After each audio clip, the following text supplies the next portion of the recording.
fascinating document. It tackles a classic mathematical challenge, solving a polynomial equation. Yeah, but not just any polynomial. The source we're looking at, it lays out a method for an eighth degree one. Pretty complex stuff. Exactly. So our mission really for this deep dive is to follow the trail laid out in this specific document. We'll look at the steps they show, the formulas, the results, basically unpack how they claim to solve this thing. That's the key. When you get a raw source like this, you're looking for the structure, the logic they followed, what steps did they take, what did they calculate. We're here to walk you through what this particular document presents. Okay, let's get into it. The source starts right off the bat with the main event.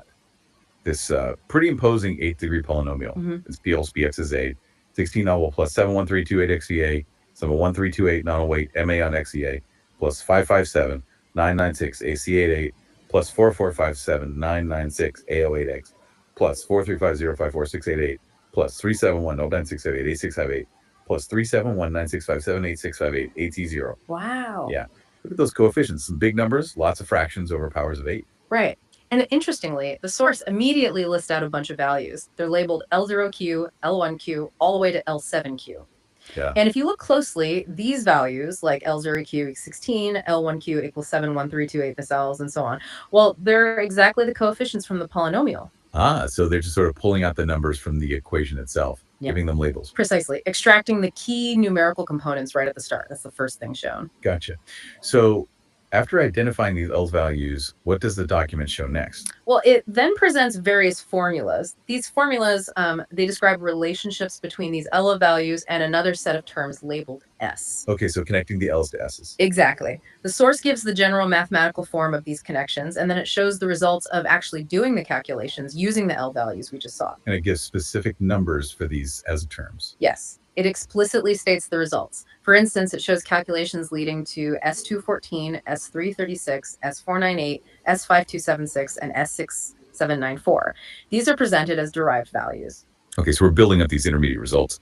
14, 36, 98.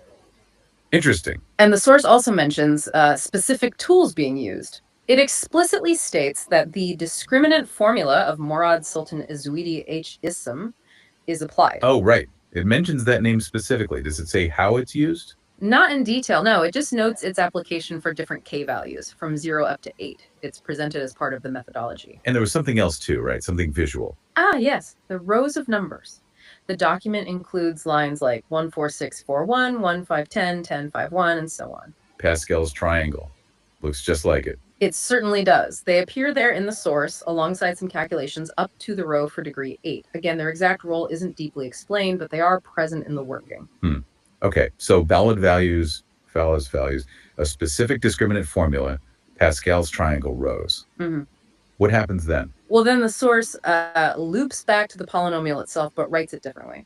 It presents it using different coefficient labels. This time they're called RR, so the equation looks like Px x0 bar Rxa plus S1 Rxos plus S4 Rxo plus S5 Rxx Rx6 Rx plus S7 Rx0. Okay, another set of labels for the coefficients. Why do that? Well, right after showing this form, the source makes a really crucial statement. It says that based on the method shown, several of these source terms are actually 0. Which ones? Specifically 0R, S2R, S4R, and S6R. The source states these are equal to 0. Wait, so the terms attached to XER, XX, and X just disappear, according to this method? That's what the document claims, yes. It's Right. presented as a result derived from the previous steps. Okay, that would certainly simplify things. Absolutely. And the source shows exactly that simplification. With those terms gone, the polynomial becomes XX 36x plus 496xx plus 365 equals 0. Wow, yeah, that looks much, much cleaner. Only even powers of X left. That's quite a transformation. It is. And having only even powers immediately points towards the next step shown in the source. It's a pretty standard trick, actually, when you see this pattern. Which is? They introduce a substitution, let x source equal x, a new variable, capital X. Ah, okay, to get rid of those higher powers. Precisely. If you replace every x source with x, then x os becomes x os becomes x, and x os becomes x. That's the 8th degree equation in X. So it becomes a 4th degree equation in x. And the source writes this out, x os 446x us plus 446x os plus 2196xx plus 3465 equals 0. And look, the coefficients 36, 446, 2196, 365, They're the same ones from the simplified x equation. Exactly. So this substitution shown in the source is key. It reduces the complexity from degree 8 down to degree 4, much more manageable. The document then focuses on solving this x equation. Right. So does the source tell us the solutions for x? It does. It presents the roots for this fourth degree polynomial in x directly. It states that x, x3, or 7, or 11, or 15. Okay, simple enough values. 3, Yeah. 7, 11, 15. Yes. And the source does show some calculations leading to these, involving things like S1Q and relating it to 512 squared. It also shows some checks. Checks, like what? Like calculations confirming that sums involving these roots do indeed make those story terms 0, connecting back to that earlier simplification step. It shows how it all ties together within their method. Okay, so the method leads to x being 3, 7, or 15. We've solved for x. But we need the roots for x, right? Correct. And since the substitution was x soquise x, then x must be the square root of x plus or minus. Exactly. So the source presents the first set of roots for x derived this way, x, x3, 7, or 15. Which gives us 8 roots in total, 4 positive square roots, 4 negative. Yeah. That makes sense for an 8th degree polynomial. It does seem complete, but here's where, as you said earlier, it gets really interesting. The source doesn't actually stop there. It presents another way to express the root. Another way. Oh. It uses a different formula that was mentioned, ICURP il0q plus yk8, and applying this using the same core 3, 7 nils, 16 values derive from the x roots. Yes. It gives the roots in this form: 16, 3, 8, 16, 7, 7, 8, 16, 7, 8, and 16, 17, 8. Whoa, okay. Well, look at that. 16 plus or minus root 3 over 8. That looks totally different from just plus or minus root 3. Structurally, yes, it looks quite different. But notice, this form also gives 8 distinct roots. For each square root, you have a 16 plus version and a 16 minuses version. Huh.